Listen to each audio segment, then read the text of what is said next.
Welcome to MS academy. আমি সুকান্ত, আর আজকে উকুলেলেতে একটা নতুন স্কেলের ব্যাপারে আলোচনা করব। এই স্কেলটা যদি আপনারা প্র্যাকটিস করেন তাহলে অনেক গান আপনারা এই স্কেলের উপর দিয়ে প্র্যাকটিস করতে পারবেন এবং আশা করি আপনাদের খুব ভালো লাগবে। তো শুরুতেই বলি, উকুলেলেতে স্ট্যান্ডার্ড টিউন অনুযায়ী যে নোটগুলো বাঁধা থাকে সেটা হচ্ছে 4 নম্বর স্ট্রিং জিতে বা G4-এ, 3 নম্বর স্ট্রিং C4-এ, 2 নম্বর স্ট্রিং হচ্ছে ই বা E4-এ, আর ফাইনালি এ মানে A4-এ আছে। তো G-C-E-A। আমি যখন বিগিনার একটা লেসন করেছিলাম তখন বলেছিলাম যে আওয়াজগুলোকে ট্র্যাক করুন, তাহলে নিজে নিজে কোনো টিউনারের সাহায্য ছাড়াই টিউন করতে পারবেন। সেটা ছিল ভালো আছি, এই দেখুন ভালো আছি, এই যে ফ্রিকোয়েন্সি, এই আওয়াজটা আপনাকে হেল্প করবে। টিউন করলেন, লো টিউন করলেন, আছি। যাই হোক, সেটা একটা সেপারেট টপিক। যে টপিকে আমরা ছিলাম, তো আমরা এটা অনেকেই জানি যে 3 নম্বর স্ট্রিং ওপেন সা, তারপর 3 নম্বর স্ট্রিংয়ের 2 নম্বর ফ্রেট রে, তারপরে 0 1 3 মানে 2 নম্বর স্ট্রিংয়ের গা মা পা ধা নি সা, ফার্স্ট স্ট্রিংয়ের হচ্ছে 0 2 3 হচ্ছে ধা নি সা। তো এটা সি মেজর স্কেল। আমরা এটার উপর অনেকেই প্র্যাকটিস করেছি হয়তো, কিন্তু এবার যেটা জানবো সেটা হচ্ছে 2 নম্বর স্ট্রিং থেকে। 2 নম্বর স্ট্রিংয়ের ফার্স্ট ফ্রেট, নোটার নাম কি? দেখুন, 2 নম্বর স্ট্রিংয়ের নাম হচ্ছে ই স্ট্যান্ডার্ড টিউন অনুযায়ী। তাহলে ই এর পরে হয় এফ, এফ ধরে সা রে, তাহলে 1 3 সা রে, যেহেতু সাইড থেকে হোল স্টেপ পরে রে আছে।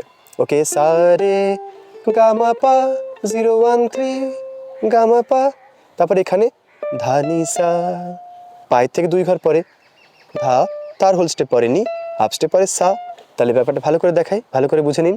সা রে গা মা পা ধা নি সা, সা নি ধা পা মা গা রে সা। ওকে, আরো স্লো করে দেখাচ্ছি। সা রে গা ওপেন, মা পা ধা হোল স্টেপ পরে পায়ের থেকে নি, তার হোল স্টেপ পরে, হাফ স্টেপ পরে সা, সা নি ধা পা মা গা রে সা। এবার লোয়ার অক্টেভটাও আমরা এই স্কেল যদি প্র্যাকটিস করি তাহলে পেয়ে যাব, যেটা সি থেকে যখন আমরা প্র্যাকটিস করতাম তখন কিন্তু লোয়ার অক্টেভ পেতাম না, মানে এই 4 নম্বর স্ট্রিংটা তো আরও হায়ারের দিকে চলে যেত, তাই না? তো এখানে কি হবে, সা এখানে আছে, তার জাস্ট আগেরটা মানে ওই স্ট্রিংটাকে ওপেন করে দিলে তার আগের নোটটা পেয়ে যাব, নি, তাহলে সা নি পেয়ে গেলাম। এবার ধা হচ্ছে 3 নম্বর স্ট্রিংয়ের 2 নম্বর ফ্রেট ধা, আর ওপেন হচ্ছে পা, পা ধা নি সা, সা নি ধা পা পা ধা নি সা। একটা গান যখন আপনি প্র্যাকটিস করতে চান সেক্ষেত্রে লোয়ার অক্টেভের অ্যাটলিস্ট পা পর্যন্ত আর হায়ার অক্টেভের অ্যাটলিস্ট মা পর্যন্ত যাওয়া, মানে রেঞ্জটা আছে কি না সেটা দেখে বাজানো উচিত, না হলে ওই লোয়ার অক্টেভের পার্টটা কিন্তু বাদ থেকে যাবে, তাই না? তাহলে সা নি ধা পা পা ধা নি সা, এই স্কেলে আমরা পা পর্যন্ত লোয়ার অক্টেভ পেয়ে যাচ্ছি। সা নি ধা পা পা ধা নি সা, সা রে গা মা পা ধা নি সা, সা নি ধা পা মা গা রে সা, সা রে। এপার দিয়েও যেতে পারেন, গা মা পা রে থেকে হোল স্টেপ পরে গা মা পা, তাই তো? আর ধা নি সা, তার নিচে গা যেখানে আছে তার নিচে ধা নি সা, তাহলে সা নি ধা পা মা গা রে সা।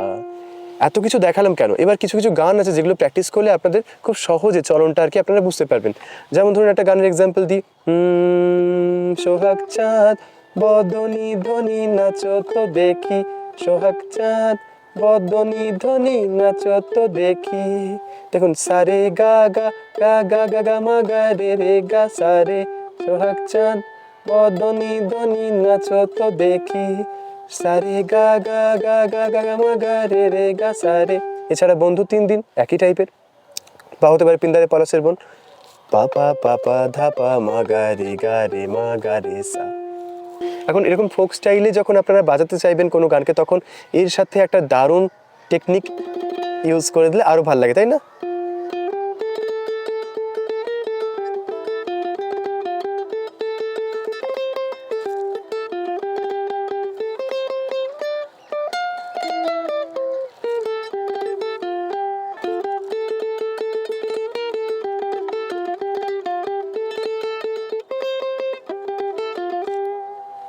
তো যাই বাজান না কেন, স্কেল জানাটা খুব ইম্পর্ট্যান্ট আগে। এই স্কেলের প্রতি যত চর্চা করবেন ততই আপনাদের মনের মধ্যে কিছু কিছু গান দেখবেন আসবে, যেগুলো আর কি মানে ফিঙ্গারেও অটোমেটিক চলে আসার একটা সম্ভাবনা তৈরি হবে। এইভাবেই তো গ্রোথ হয়। আর যদি সম্ভব হয় একটু বলে বলে বা গুনগুন করে একটু আওয়াজ হামিং আওয়াজ করে ট্রাই করবেন, তাহলে আরও তাড়াতাড়ি কিন্তু ফল পাবেন। তো এইভাবে আর কি যে স্কেলটা শিখলেন সেই স্কেলের উপর দিয়ে কিছু কিছু পাল্টা প্র্যাকটিস করতে পারেন। পাল্টা মিন্স সা রে গা মা, তারপরে গা মা পা ধা নি সা নি ধা পা মা গা, তারপরে মা গা রে সা, তারপরে রে সা নি ধা পা। এভাবে লোয়ার অক্টেভটাও প্র্যাকটিস করে নিতে পারেন। এইভাবে যত আপনারা প্র্যাকটিস করবেন তত আপনাদের কিন্তু মিউজিক্যাল সেন্সটা আরও বাড়বে। মানে অনেকের প্রশ্ন থাকে না যে কীভাবে আমরা নিজের থেকে গান তুলবো, নিজের থেকে কীভাবে গানের কর্ড ধরবো হোক বা নোট ধরবো ইত্যাদিতে, নিজের থেকে কিছু করতে পারার জন্য আপনার চেষ্টাটাই দায়ী থাকবে আর কি। তো সেই জায়গা থেকে আপনাকে এভাবে চেষ্টা করতে হবে, বারবার টোনগুলোকে বারবার মানে ফিল করতে হবে, শুনতে হবে। যত আপনি মিউজিক নিয়ে চর্চা করবেন তত দিনের পর দিন একটু একটু করে গ্রোথ আপনার মধ্যে আসবে। এবং আপনি ডাইরেক্টলি সেটা বুঝতে না পারলেও মোটামুটি কিছু সময় পরে নিজে নোটিস করবেন, যারা রেগুলার প্র্যাকটিস করেন অবশ্যই। তো আজকে লেসনটি কেমন লাগলো জানাবেন। এইভাবে কিছু লেসন আনার চেষ্টা করছি। যদি ভালো লাগে তাহলে শেয়ার করতে ভুলবেন না। আর যদি খুব ভালো লাগে তাহলে কিছু কমেন্ট করে জানাবেন। ফিডব্যাক পেয়ে খুব ভালো লাগবে। মশা বাবাজি ডিস্টার্ব করছে ইতিমধ্যে আমার এই তিনতলা ছাদে। সন্ধে হতে চলেছে, সন্ধ্যের আগের মুহূর্ত। আশা করছি এই সিনারিটা আপনাদের ভালো লাগবে। তো যাই হোক, আর কথা বাড়াবো না। টেক কেয়ার, ভালো থাকুন, ভালো রাখুন, টাটা।